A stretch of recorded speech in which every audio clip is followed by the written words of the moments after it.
Ada kalanya Zarah terukir tidak dengan dentuman keras, tapi lewat langkah tenang seorang maestro.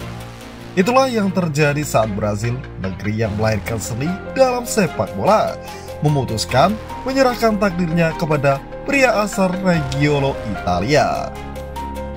Ya, Carlo Ancelotti, sang pelatih yang telah mencicipi kejayaan di berbagai belahan Eropa, kini memikul beban dan harapan seluruh negeri berkaos kuning hijau. Untuk pertama kalinya dalam sejarah panjang tim Saba, mereka percaya pada sosok asing untuk menuntun mereka kembali ke puncak dunia. Ini bukan hanya soal taktik dan formasi, ini soal harapan, identitas, dan kebangkitan.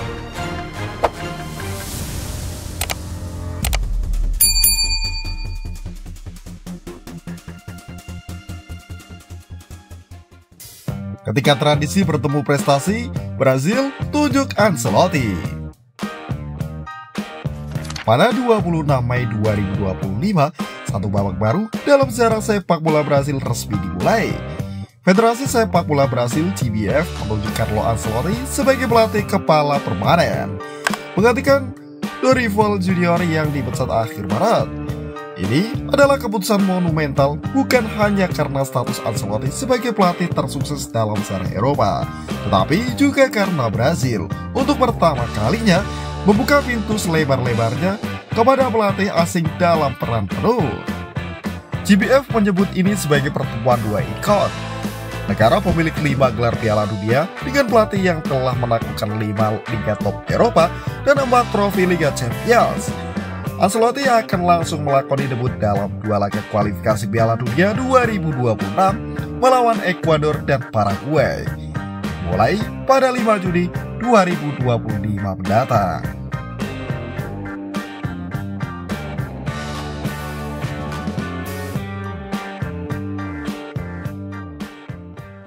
Gaji fantastis dan misi besar. Untuk memboyong Ancelotti ke Amerika Selatan, CBF tidak tanggung-tanggung.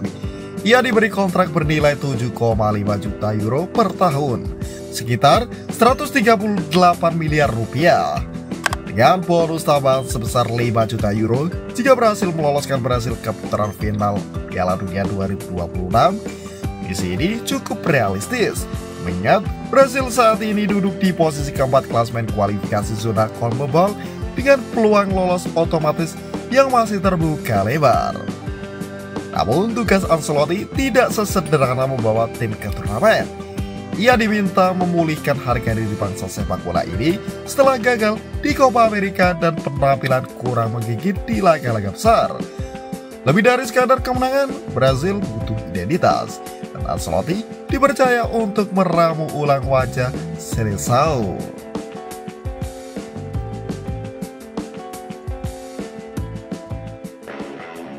Meramu Saba dengan sentuhan Italia.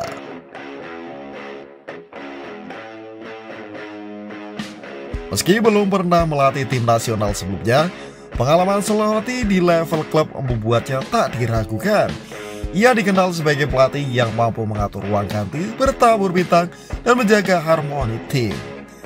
Dengan skema 4-2-3-1 atau 4-3-3 yang fleksibel, Ancelotti ingin menggabungkan taktik terstruktur khas Eropa dengan naluri bebas ala sepak bola Brazil. Formasi tim barunya kemungkinan besar akan mirip dengan Real Madrid versi 2022-2024. Solid, cepat dalam transisi, dan mematikan dalam serangan balik. Vinicius Junior diprediksi jadi tumpuan utama di sisi kiri, didampingi oleh Rafinha, Rodrigo, dan mungkin talenta muda seperti Endrick atau Antony. Bahkan Neymar Junior meski telah kembali ke Santos dan tak lagi dalam performa puncak, tetap dipertimbangkan sebagai sosok pemersatu dan pemimpin spiritual tim.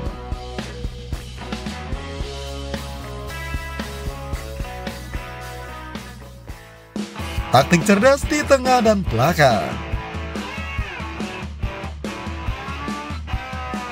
Di lini tengah, Ancelotti punya banyak pilihan. Casemiro, anak buah lamanya di Madrid, disebut-sebut akan kembali ke tim nasional. Keberadaannya bisa memberikan keseimbangan dan pengalaman, terutama untuk mendampingi gelandang muda seperti Bruno Guimaraes dan Ederson dari Atalanta. Pertahanan Brasil juga akan mengalami transformasi. Eder Militao, Marquinhos, dan Gleison Bremer akan bersaing sebagai tembok utama. Militao juga sudah pulih dari cedera panjangnya, akan jadi andalan berkat kemampuannya membaca permainan. Kiper utama tetap Alisson Becker yang dipercaya menjaga gawang dengan keterangan dan refleks kelas dunia.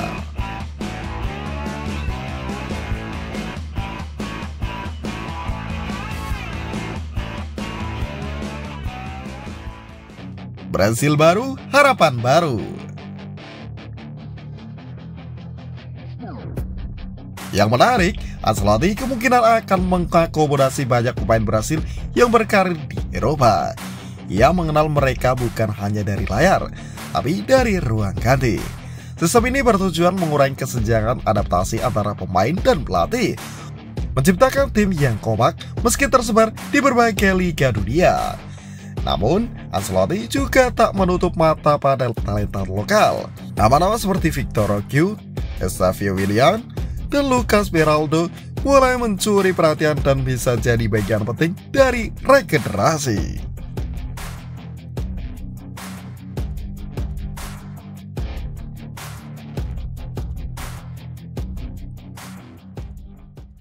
Perpisahan emosional dari Eropa.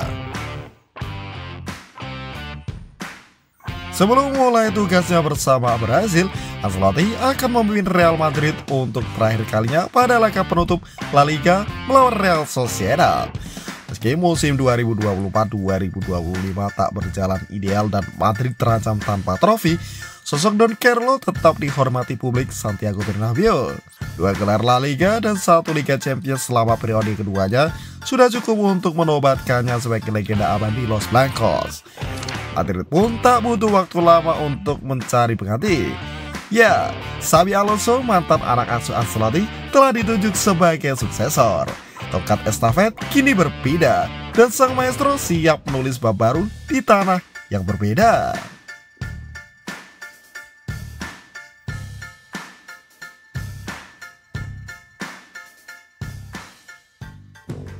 Peluang menjadi abadi. Carlo Ancelotti tak datang ke Brasil sekadar mencari tantangan baru.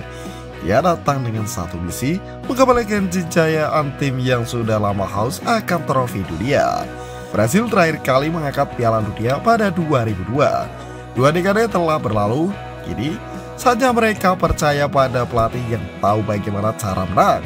Tapi lebih dari itu, tahu bagaimana cara menyatukan manusia dalam satu tujuan.